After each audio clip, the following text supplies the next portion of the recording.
Mari kita berdoa. Bapa Surgawi, di dalam nama Tuhan Yesus, terima kasih ya Tuhan Yesus akan hari ini. Kalau kami ada sekarang ini, sebagaimana kami adanya, kami percaya ini semua adalah kasih dan anugerah-Mu belaka untuk kami ya Tuhan Yesus. Pagi hari ini kami berkumpul bersama, kami memuji dan memuliakan Engkau, kami beribadah kepada Engkau ya Tuhan Yesus, kami menyembah kepada Engkau ya Tuhan Yesus.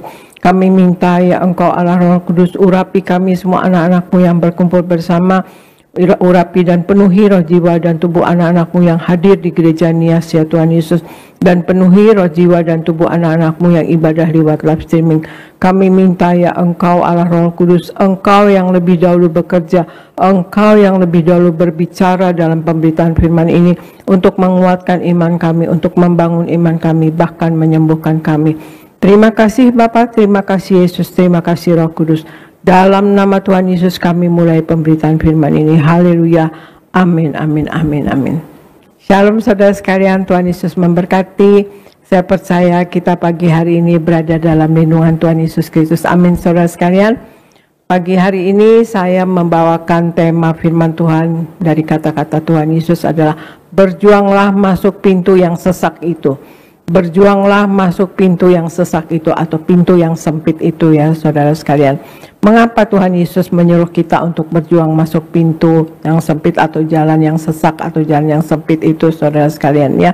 Ya, kita lihat ya saudara sekalian di Matius 7 Tuhan Yesus katakan, Matius 7 ayat 13 sampai 14, masuklah melalui pintu yang sesak itu, karena lebarlah pintu dan luaslah jalan yang menuju kepada kebinasaan, dan banyak orang yang masuk melaluinya. Karena sesaklah pintu dan sempitlah jalan yang menuju kepada kehidupan, dan sedikit orang yang mendapatinya. Saya ulangi, Matius 7 ayat 13 sampai 14. Masuklah melalui pintu yang sesak itu, karena lebarlah pintu dan luaslah jalan yang menuju kepada kebinasaan, dan banyak orang yang masuk melaluinya. Jadi banyak orang yang mau masuk menuju jalan kepada kebinasaan ya saudara. Karena sesaklah pintu dan sempitlah jalan yang menuju kepada kehidupan, dan sedikit orang yang mendapatinya. Ini kata-kata Tuhan Yesus saudara sekalian. Kemudian kita lihat di Lukas 13 ayat 23 sampai 24. Dan ada seorang yang berkata kepadanya, Tuhan, sedikit sajakah orang yang diselamatkan? Jawab Yesus kepada orang-orang di situ, berjuanglah untuk masuk melalui pintu yang sesak itu, sebab aku berkata kepadamu, banyak orang akan berusaha untuk masuk, tapi tidak akan dapat. Saudara, ya itu kata-kata Tuhan Yesus, berjuanglah masuk pintu yang sesak itu. Jadi mengapa Tuhan Yesus menyuruh kita untuk berjuang masuk atau lewat jalan yang sempit atau sesak itu ya saudara sekalian? Sepertinya kayaknya kita ngelihatnya Tuhan Yesus tidak membuat kehidupan orang Kristen kita tidak lebih mudah ya saudara. Kita lihat, harus lihat apakah sukar mengerjakan kehendak Allah. Nah ini bergantung kepada kita akan sukar atau tidak. Jika kita akan sukar jika kita sudah terbiasa ikut kehendak kita sendiri ya. Tidak sukar kalau kita ikut kehendak Allah, tapi akan sukar jika kita sudah terbiasa ikut kehendak kita sendiri, dan sangat susah melakukan kehendak Allah jika kita sudah terbiasa tidak taat.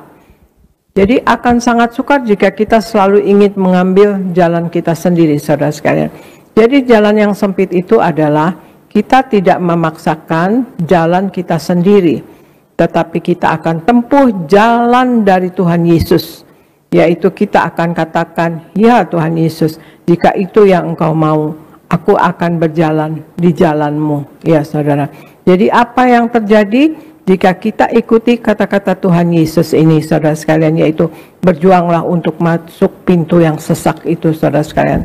Nomor satu yang akan terjadi adalah, satu, kuasa Allah akan dinyatakan dikala kita taat. Ya saudara sekalian, kuasa Allah akan dinyatakan waktu kita taat saudara sekalian. Saya bacakan di Mazmur 135 ayat 6.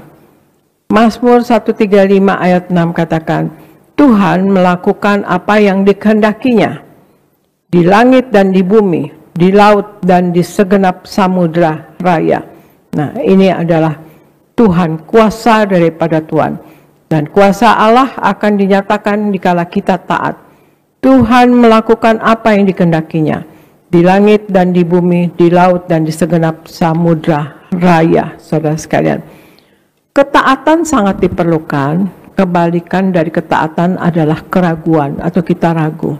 Keraguan adalah salah satu kebiasaan yang paling berbahaya yang dapat kita miliki, saudara. Keraguan dan kebimbangan ya seringkali muncul dalam kehidupan kita. Keraguan akan mengenai masa depan misalnya, keraguan terhadap seseorang, keraguan terhadap apa yang sedang dijalani sekarang, dan lain-lain. Ketika kita mengalami masalah yang pelik, banyak kita orang Kristen mulai ragu akan kuasa Tuhan. Nah, itu waktu masalah-masalah pelik, kita tuh jadi bimbang, saudara sekalian. Aduh, ini terselesaikan gak ya? Aduh, ditolong Tuhan gak ya? Dan kita mulai mengukur dan mereka-reka dengan pikiran kita dan logika kita, saudara sekalian. Apakah Tuhan Yesus akan menolong saya? Apakah Tuhan Yesus akan memulihkan dan memberkati usaha saya? Nah, pertanyaan itu akan muncul. Tapi juga akankah Tuhan Yesus menyembuhkan sakit saya? Misalnya gitu ya, saudara sekalian. Akankah Tuhan menyelesaikan perkara saya atau pergumulan saya? Seperti itu. Nah, pertanyaan-pertanyaan itu di sini kita harus ingat bahwa besar dan kecilnya kuasa Tuhan Yesus yang dinyatakan kepada kita bergantung dari seberapa besar dan kecilnya iman kita kepada Tuhan Yesus. Kalau iman kita besar, terjadilah kuasa Tuhan Yesus yang besar ya, saudara sekalian. Kalau kita imannya kecil, ya mungkin juga bisa tidak terjadi iman kita. Apa yang kita kehendaki kepada Tuhan Yesus, minta kepada Tuhan Yesus ya, saudara sekalian. Jadi bergantung kepada iman. Jadi Tuhan Yesus tidak akan diam dan Tuhan Yesus akan bertindak dengan kuasa dan kehendaknya bila kita taat pada firman Tuhan atau menjadi pelaku firman. Jadi hal yang pertama yang terjadi kalau kita berjuang masuk pintu yang sesak itu ya, atau pintu yang sempit itu adalah satu, kuasa Allah akan dinyatakan dikala kita taat, saudara sekalian.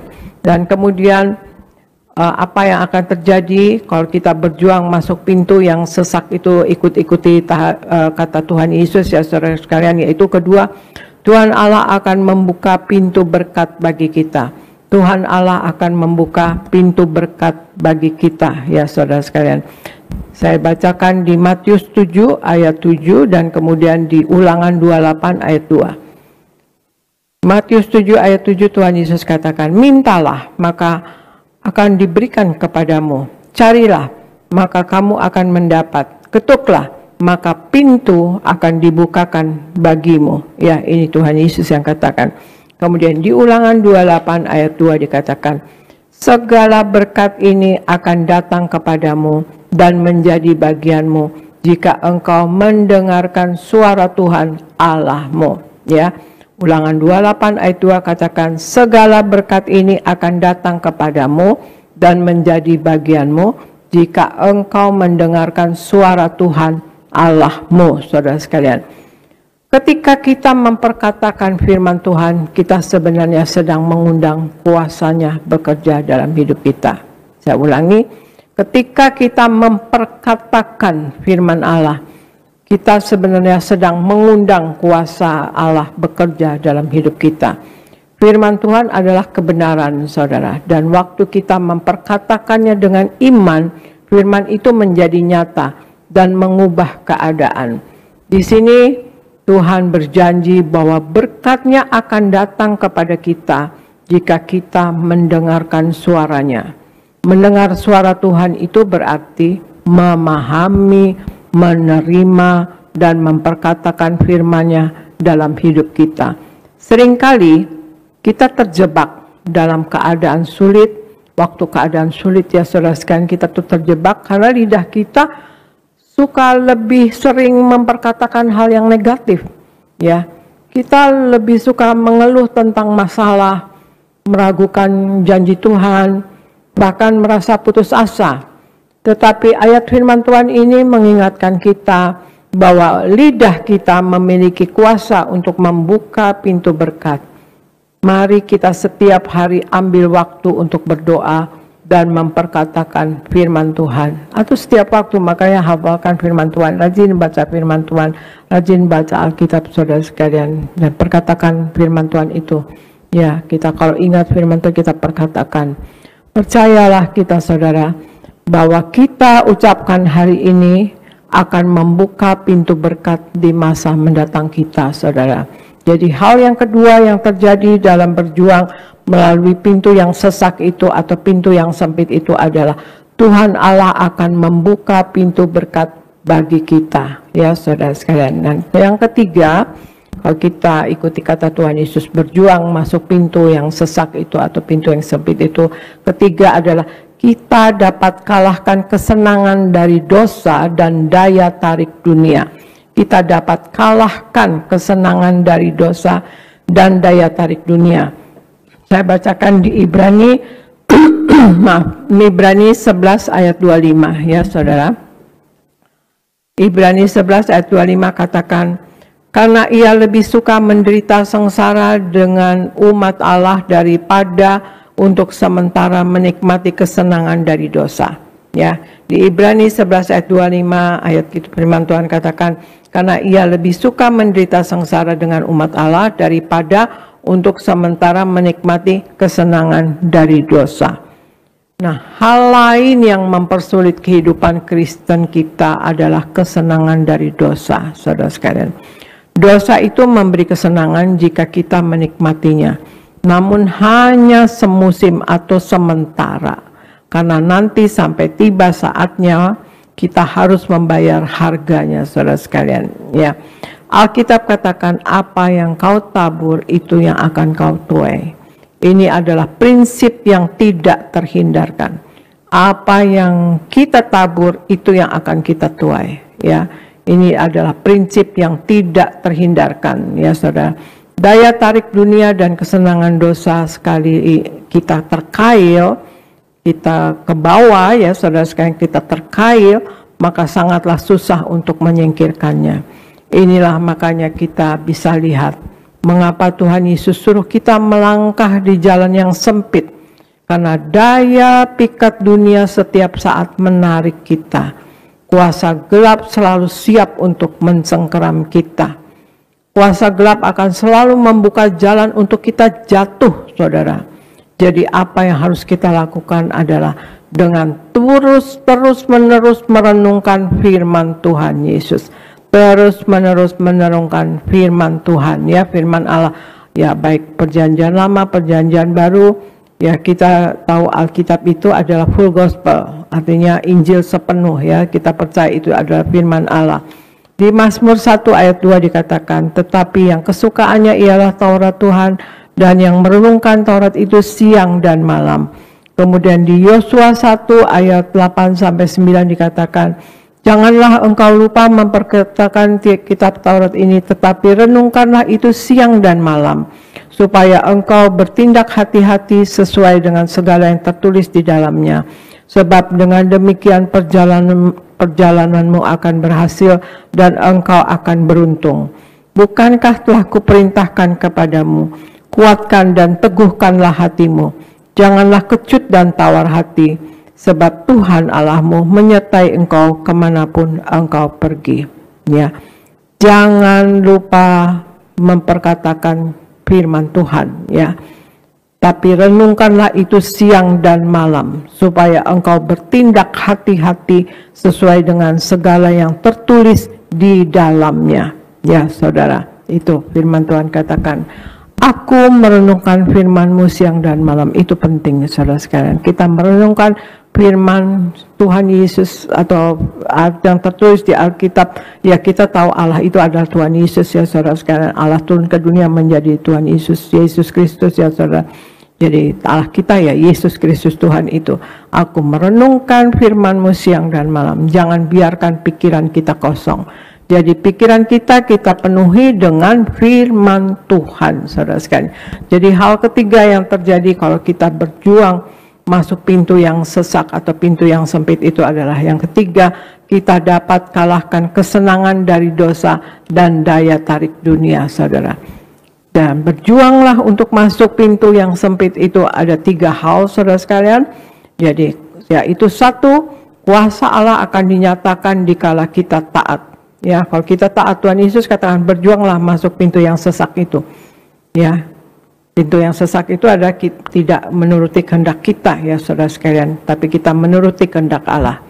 Jangan biarkan keraguan atau kebimbangan merasuki pikiran kita. Kuasa Allah akan dinyatakan kepada kita waktu kita taat. Dan jangan biarkan keraguan, kebimbangan merasuki pikiran kita.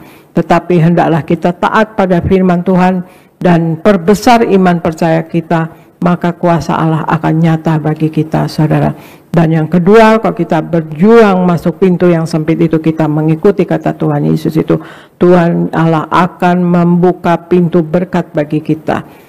Kita memperkatakan firman Tuhan dengan iman akan mengundang kuasa firman menjadi kenyataan. Amin, saudara. Maka juga mulut lidah kita dari hal-hal yang negatif kita jaga, ya. Maka kita jaga mulut lidah kita dari hal-hal yang negatif. Karena ucapan kita memiliki kuasa untuk membuka atau menutup pintu berkat, saudara. Dan yang ketiga, kita dapat kalahkan kesenangan dari dosa dan juga daya tarik dunia. Ya, kalau kita ikuti kata-kata Tuhan Yesus, yaitu kita berjuang masuk pintu yang sesak itu.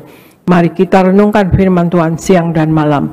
Dan isi pikiran kita dengan firman Tuhan, maka kita dimampukan untuk kalahkan dosa dan daya tarik dunia. Nah, itulah saudara sekalian, marilah kita mengikuti kata-kata Tuhan Yesus. Tuhan Yesus itu kita diminta berjuang bukan untuk kita dipersulit, ya saudara sekalian. Karena memang keselamatan dari Allah kita di dalam Yesus Kristus itu adalah kasih karunia, anugerah buat kita. Tetapi Tuhan Yesus minta kita untuk firman Tuhan, ya, katakan kita untuk mengerjakan keselamatan itu dengan takut dan gentar akan Tuhan. Dan Tuhan Yesus sendiri, Allah kita sendiri yang bilang, berjuanglah, ya, berjuanglah masuk pintu yang sempit itu. Berjuanglah masuk pintu yang sesak itu, saudara sekalian. Artinya tidak menuruti kehendak kita, ya, jangan tertarik kepada daya tarik dunia, daya tarik dosa, saudara sekalian. Nah, untuk Tuhan Yesus katakan lebarlah pintu menuju kebinasaan. Jadi ikuti kita hidup sepenuh-penuhnya di dalam Tuhan Yesus dan menjadi pelaku daripada firman-Nya, saudara sekalian. Kita menyenangkan hati Tuhan, hidup di dalam kekudusan-Nya, tidak mendukakan hati Tuhan. Jangan mendukakan hati Tuhan, dan juga kita jangan mendukakan hati sesama, saudara sekalian. Dan Tuhan Yesus menghendaki juga nama kita tercatat dalam buku kitab kehidupan di sorga. Kalau sampai nama kita tidak tercatat dalam buku kitab kehidupan di sorga, kita akan mengalami kematian kedua atau lautan api di Wahyu 20 ayat 14 ayat 15, saudara sekalian. Dan kemudian Tuhan Yesus menghendaki kita berkemenangan. Barang siapa menang, kata Tuhan Yesus, ia akan kududukan bersama-sama dengan aku di atas tahtaku, sebagaimana aku pun telah menang dan duduk bersama dengan Bapa di atas tahtanya, saudara. Juga Tuhan Yesus, ya, minta kita untuk selalu memperingati karya keselamatan yang telah Allah kerjakan di dalam Yesus, saudara sekalian. Tuhan Yesus katakan, lakukanlah ini sebagai peringatan akan daku, yaitu kita selalu menyatu dengan tubuh darahnya. Dia sudah menumpahkan darahnya yang mahal itu untuk keselamatan kita, untuk pengampunan dosa. Nah, janji Tuhan Yesus, kalau kita selalu menyatu dengan tubuh darah Yesus, maka Tuhan Yesus ada dalam kita dan kita pun di dalam Tuhan Yesus. Nah, saudara bisa bayangkan kalau ada Tuhan Yesus di dalam kita, hal-hal yang luar biasa, yang spektakuler, yang spiritual dan mujizat besar terjadi melalui hidup kita. Amin, saudara sekalian. Tuhan Yesus katakan minta, ya, maka akan diberikan. Minta apa saja bahkan. Tuhan Yesus katakan, ya otomatis kita tidak akan minta yang tidak, ya saudara sekalian. Ya, kita akan minta yang untuk hormat kemuliaan Tuhan, hormat kemuliaan Tuhan Yesus, ya saudara. Ada percakapan antara Petrus dan juga Tuhan Yesus. Petrus pernah menanyakan, kami sudah mengikut engkau, apa yang akan kami peroleh? Nah, Tuhan Yesus katakan kepada Petrus, kamu akan memerintah bersama dengan aku, akan dibalas 100 kali lipat dan hidup kekal, saudara. Jadi itu jelas apa yang kita lakukan, untuk Tuhan, ya kita ikut Tuhan Yesus saja, kita akan memerintah bersama Tuhan, dibalas 100 kali lipat dan hidup kekal, itu udah pasti. Tapi waktu di dunia yang kita berjuang ini, saudara sekalian, kalau kita lakukan dan kita hidup dalam kekudusan dan kita hidup menjadi pelaku firman, kita dibalas 100 kali lipat, saudara sekalian. Nah, itulah saudara sekalian. Dan juga keselamatan bukanlah untuk diri kita sendiri, karena Tuhan Yesus katakan, pergilah kamu sampai ke ujung bumi, ya, jadikanlah semua bangsa muridku. Ajarkanlah kepada mereka apa-apa yang aku ajarkan kepadamu, dan baptislah mereka dalam nama Bapa, Putra, dan Roh Kudus, dan aku menyertai kamu sampai akhir zaman. Tuhan Yesus katakan. Nah, marilah kita dalam hidup ini juga, ya, kita menjadi pemenang jiwa bagi kerajaan sorga. Itu doa kita semualah, ya, kita harus dapat menangkan jiwa. Kita mau semuanya, karena itu memang kehendak daripada Allah. Kita diminta untuk semua semua bangsa menjadi murid Tuhan Yesus. Ya, akan banyak yang menerimanya, tapi akan banyak juga yang tidak menerimanya. Tetapi kita minta kepada Tuhan Yesus dan kita juga bertindak menjadi pemenang jiwa. Di sekali juga kita berdoa, tapi juga kita berusaha, saudara sekalian. Maka kita akan dapat memenangkan jiwa. Maka kita harus menjadi Injil yang terbuka, yang dapat dibaca oleh setiap orang yang kita ketemu, saudara sekalian, yang orang bisa melihat kita bahwa inilah kita, anak Tuhan Yesus, ya. Maka orang-orang akan memuliakan Tuhan Yesus kita. Amin, saudara sekalian. Nah, marilah kita dalam hidup juga, dalam setiap saat, setiap hari bertobat. Tiada hari tanpa pertobatan. Dan juga berjaga-jaga dan waspada untuk tidak jatuh dalam dosa dan kesalahan. Untuk kita selalu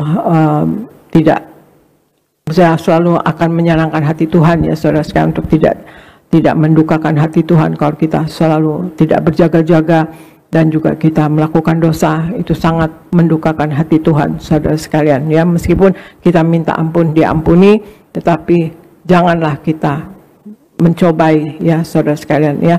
Dan kemudian juga Tuhan Yesus juga menghendaki kita, saudara sekalian, untuk kita